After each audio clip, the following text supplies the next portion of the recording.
Trades Union Congress debate Britain's future.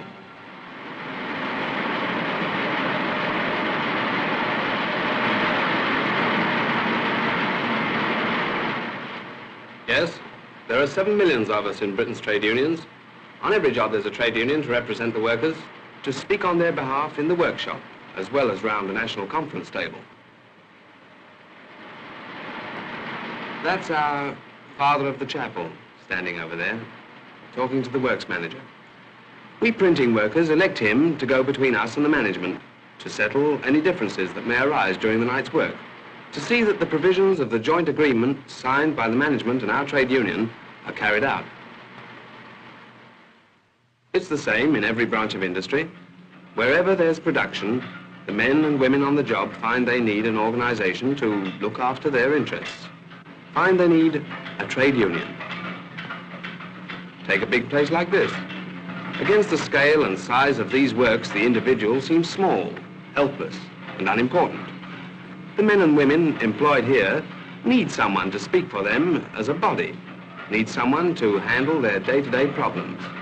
How else can the varied problems of wages and working conditions that arise almost every day be dealt with?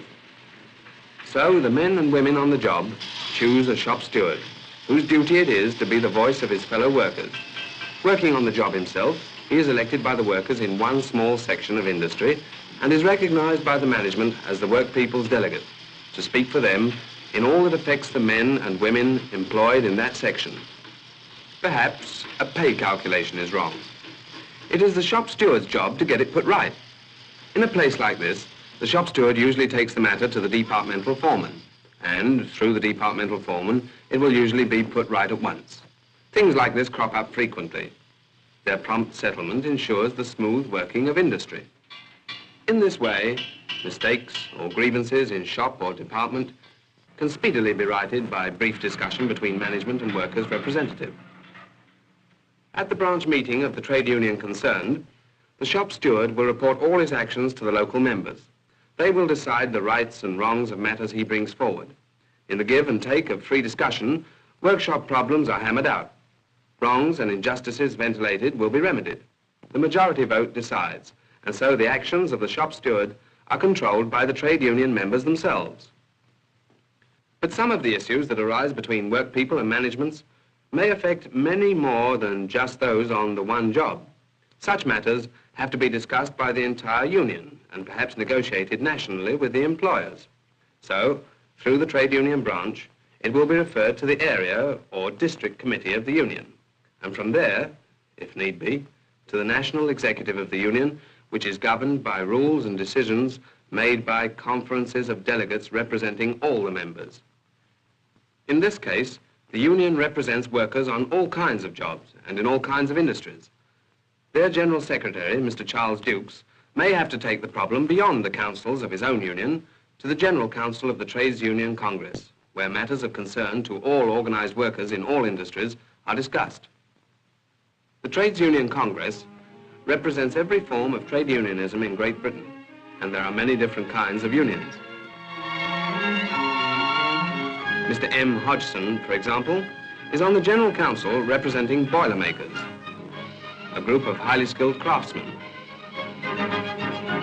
Mr. W.P. Allen sits on the council to speak for the men who drive the trains on Britain's railways. Other unions may be unions representing federations of old established craft unions. Mr. Wollstonecroft represents a union of building trades which gathers together the separately organized groups of bricklayers, tilers, painters, carpenters, laborers. Or there may be unions organizing all the workers in one particular industry, like the National Union of Railwaymen, whose representative, Mr. Banstead, speaks for the porters, the platelayers, the carriage cleaners, the signalmen, the ticket collectors, who combine to serve Britain's railways. Road transport workers and dockers are all combined in the Transport and General Workers Union. Dame Anne Laughlin speaks for all the skilled cutters and machine workers in the garment trades. Mr. William Holmes represents the National Union of Agricultural Workers, which organizes all the workers on Britain's farms, all those who work on the land and grow the food to feed our people. Mr. George Isaacs speaks for all the workers in the printing trades, mainly those of us on the great newspapers, on the linotype machines, on the great presses, except the compositors who have their own union for their own craft.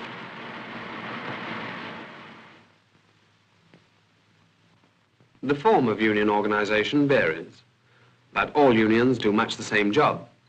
Besides securing established rates of wages and settled working conditions, most of them strive to take care of those of their members who, through sickness, loss of work, or accident, are deprived of their weekly income. Nearly all the unions have funds paid in by all the members to help those in need, to provide help in time of trouble, and to give legal advice and representation over compensation rights in the courts of law. More and more in recent years, the unions have voiced the opinion of their members about the way the work is done, about how to improve and increase production, and about how industry can be so managed to serve the interests of everybody. In the coal fields of Britain, production committees discuss how to get more coal from the pits. A trade union leader was Britain's Minister of Labour in the War Cabinet and directed the great manpower resources of this country. More and more, because of trade union organisation, men and women working in the mills and the mines, the fields and the factories, the shops and the offices, no longer feel themselves helpless cogs in a great machine, but men and women with rights, with something to contribute to the working and running of industry, with a philosophy of life that comes from collective effort on the basis of common interest.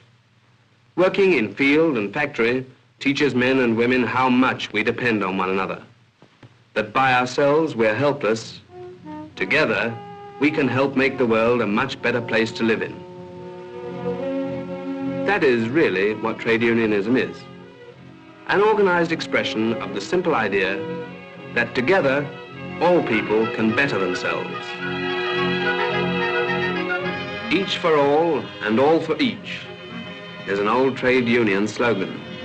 And that is trade unionism's contribution to world problems of today and tomorrow, teaching that we must all share alike the dangers and the hardships, teaching that we must meet our common difficulties together so that we can all share in the good things that make life worth living.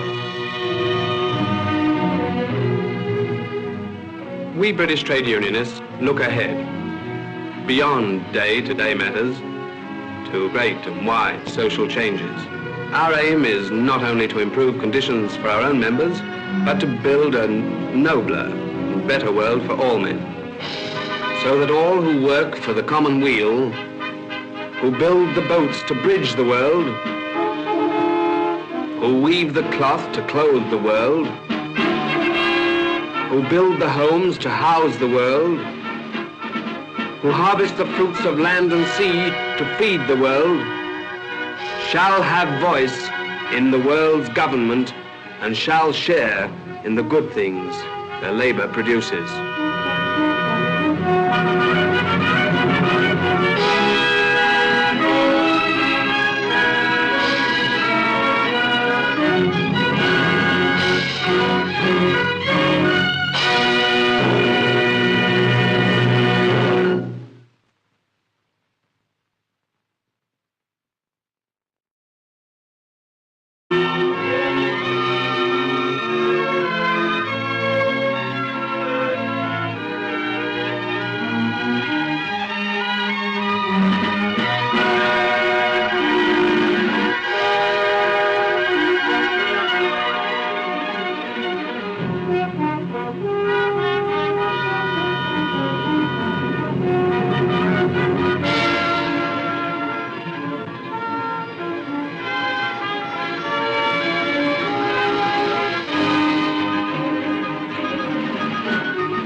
are 7 million of us in Britain's trade unions.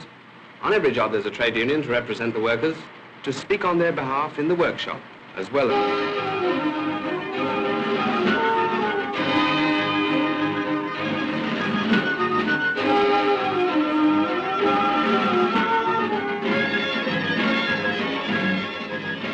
Trades Union Congress debate Britain's future.